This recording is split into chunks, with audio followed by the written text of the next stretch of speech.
शिरडी निवासी सद्गुरु साईनाथ महाराज परब्रह्म थे। वो देहधारी थे, तब उनकी सर्वव्यापकता की अनुभूति भक्तों को आती थी।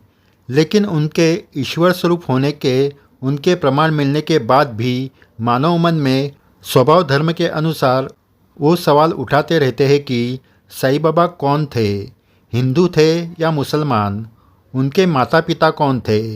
इस तरह के सवाल आज भी पूछे जाते हैं। लेकिन श्री साईनाथ महाराज परब्रह्म है, उनको सामान्य मानव के श्रेणी में देखना गलत है।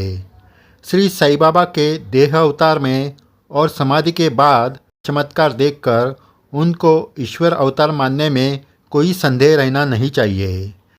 श्री साई चरित्र में लिखा गया है कि बाबा प्रथम 16 वर्ष के आयु में शिरडी में नीम वृक्ष के नीचे प्रकट हुए थे।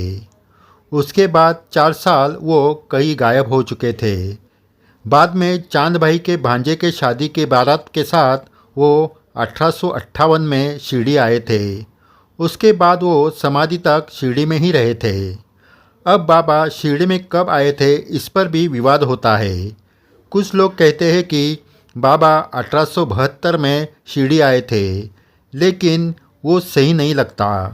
वो क्यों, इस पर हम विचार करेंगे। श्री साईं बाबा ने द्वारका में 60 साल से ज़्यादा निवास किया था, लेकिन 1872 का प्रकट साल देखा तो ये 60 साल पूरे नहीं होते। बाबा जब प्रथम शिरडी आए थे तब वो ज़्यादातर जंगलों में, तकियों में, यानी जहाँ फकीर लोग रहते वहाँ, और नीम वृक्ष के नीचे रहते थे। सिर्फ रात को सोने के लिए द्वारका में जाते थे। उस वक्त म्हालसापति, काशीराम शिंपी, बाईजाबाई ऐसे गिने चुने भक्तों को ही श्री साईं बाबा के ईश्वर होने पर विश्वास हुआ था। उसमें बाईजाबाई के मन में बाबा के लिए माँ की तरह प्यार था। इस वजह से बाबा कहीं भी हो, बाईजा माँ उन्हें ढूंढकर सब्जी रोटी खिलाती थी। उनको ढूंढने के लिए बाईजा माँ को कई बार जंगलों में अकेला जाना पड़ता था।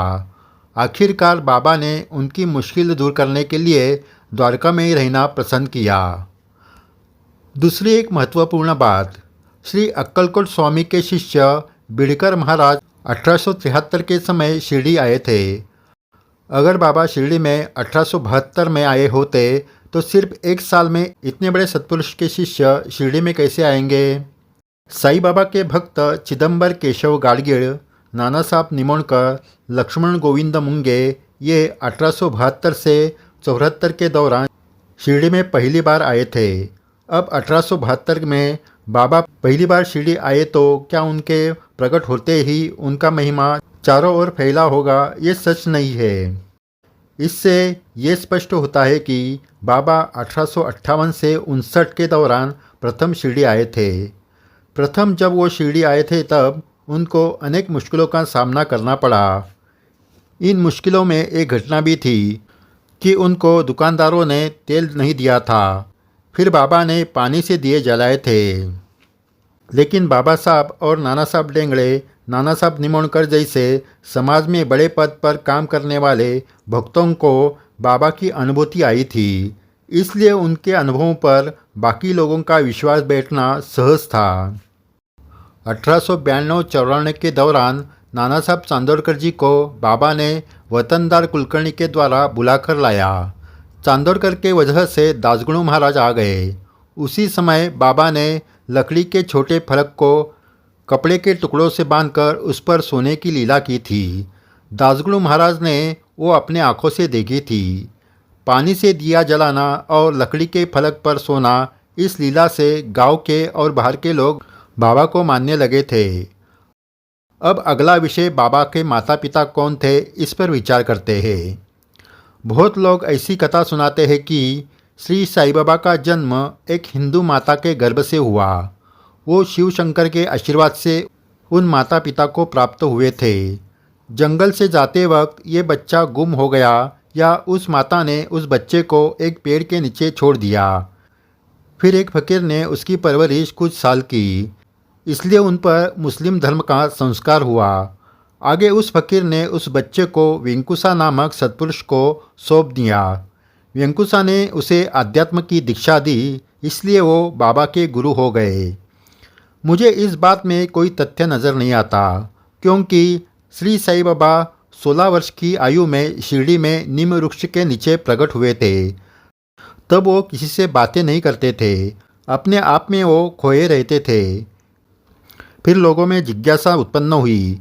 एक दिन खंडोबा के एक भक्त में खंडोबा का संचार हुआ। तब उसने बताया कि नीम वृक्ष के नीचे खुदाई करने से पता चलेगा। उस तरह लोगों ने वृक्ष के नीचे खुदाई की। खुदाई के बाद अंदर एक भूमिगत मार्ग दिखा। लोग नीचे उतर कर गए तो नीचे 4 जलते हुए दिए नजर आए। साथ में एक गौमुखी और बैठने के लिए आसन नजर आया। फिर संचार हुए भक्त ने कहा, इस बच्चे ने यहाँ 12 साल तपस्या की है। बाबा उस वक्त 16 साल के थे। अगर 12 साल का तपस्या साल देखा तो बाबा ने अपने 4 साल के उम्र में ही तपस्या चालू की होगी। लेकिन 4 साल का बच्चा इतनी कठिन तपस्या का प्रारंभ करेगा, ये बात असंभव लगती है। अगर विश्वास रखा तो ये एक अवतारी विभूति ही कर सकती है। नीम वृक्ष के नीचे खुदाई के बाद जो देखा गया वो कल्पना नहीं तो सत्य था। इसका विवरण श्री साईचरित्र में भी आया है। बाबा ने उनके तपस्या के बारे में कुछ नहीं बताया और ये मेरे गुरु का स्थान है इतना कहकर वो विषय बंद कर दिया। दूसरी महत्वपूर्ण बात करते हैं म्हालसापति के बारे में। वो एकमेव ऐसे भाग्यवान भक्त थे जिन्होंने बाबा को 16 वर्ष के आयु में प्रकट होते देखा था। तब से उनके सानिध्य में आए और समाधि तक बाबा ने जो भी लीला की वो उन्होंने अपने आंखों से देखी थी। नीम वृक्ष के नीचे के भूमिगत मार्ग भी उन्होंने देखा था। वो खंडोबा के पुजारी थे। वो हर साल जेजुरी जाकर खंडोबा का दर्शन लेते थे। श्री साईं बाबा की सेवा में आने के बाद भी वो कई वर्षों तक हर साल जेजुरी जाते थे। एक बार जेजुरी जाते वक्त उनको बड़ी मुश्किलें आई। तब खंडोबा ने उनको सपने में दर्शन देकर कहा, अब जेजुरी आने की ज़रूरत नहीं, अब खंडोबा ही तुम्हारे पास है। ये साईं बाबा के बारे में खंडोबा ने कहा था। उसके बाद म्हालसापति जेजुरी नहीं गए। ये सारी बातें उन्होंने अपने पुत्र मार्तंड को बताई थी। एक बार श्री साईं बाबा ने 72 घंटे अपने प्राण ब्रह्मांड में रखकर फिर से जीवित हुए थे। इन 3 दिनों में उनके देह में कोई चेतना नहीं थी। फिर भी उनके देह में मृतदेह के लक्षण नहीं पाए गए।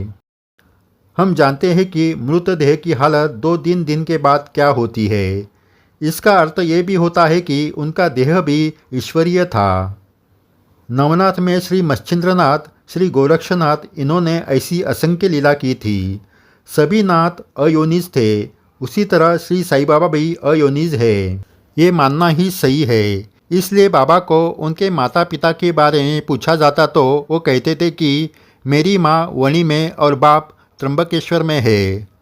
वणी मतलब महाराष्ट्र के नासिक जिले की सप्तशृंगी देवी का स्थान और त्र्यंबकेश्वर मतलब त्र्यंबकेश्वर ज्योतिर्लिंग।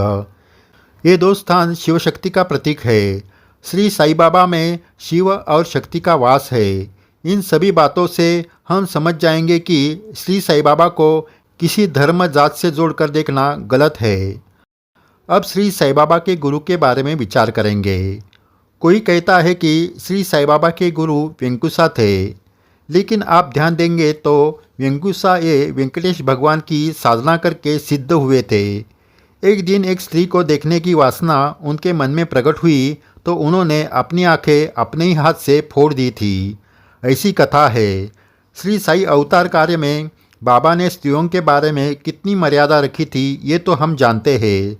दासगुरु महाराज ने लिखा है कि बाबा के सामने कभी कभी 32 स्त्रियाँ नृत्य करती थी। बाबा के सामने हर तरह के कलाकार आकर अपनी कला प्रस्तुत करते थे। उनकी श्रद्धा थी कि उनकी कला को बाबा का आशीर्वाद मिले। लेकिन बाबा इसे नृत्यांगना की ओर देखते भी नहीं थे, फिर भी उन्हें आशीर्वाद प्राप्त हो जाता था। उनकी अनुभूति आने वाले दिनों में उन्हें मिल जाती थी। ऐसे मर्यादा रखने वाले श्री साईं बाबा के गुरु व्यंकुशा हो सकते हैं क्या? कोई ऐसे भी कहते हैं कि अक्कलकोट के श्री स्वामी समर्थ श्री साईं बाबा के गुरु थे।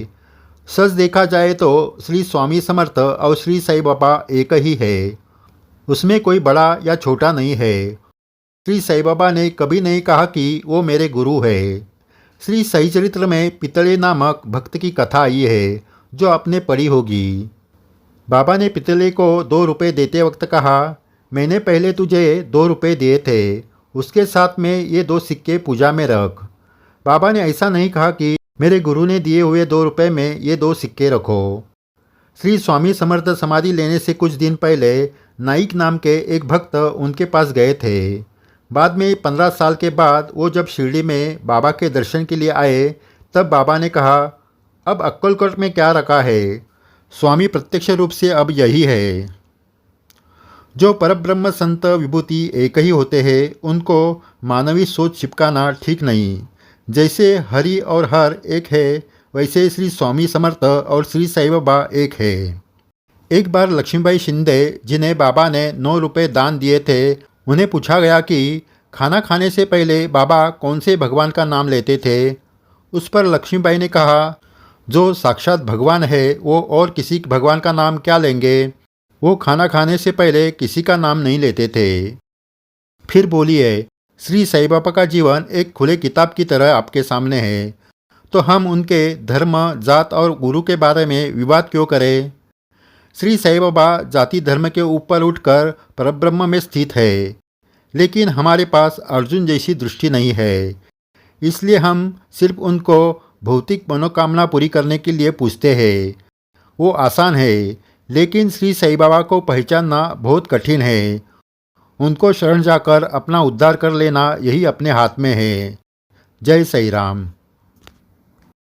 श्री साई विचारधारा चैनल पर श्री साई बाबा के संदेश की जानकारी विस्तृत स्वरूप से दी जाती है। ज्येष्ठ साई भक्त और जिन्होंने साई साहित्य पर संशोधन किया है ऐसे मान्यवर भक्तों के विचार अभिवाचन के माध्यम से सुनाए जाते हैं। अगर आपने ये चैनल सब्सक्राइब नहीं किया तो ज़रूर कीजिए। साई सेवा करते वक्त आपको ये चैनल दीपस्तंभ की तरह मार्गदर्शन करेगा। जय साई राम।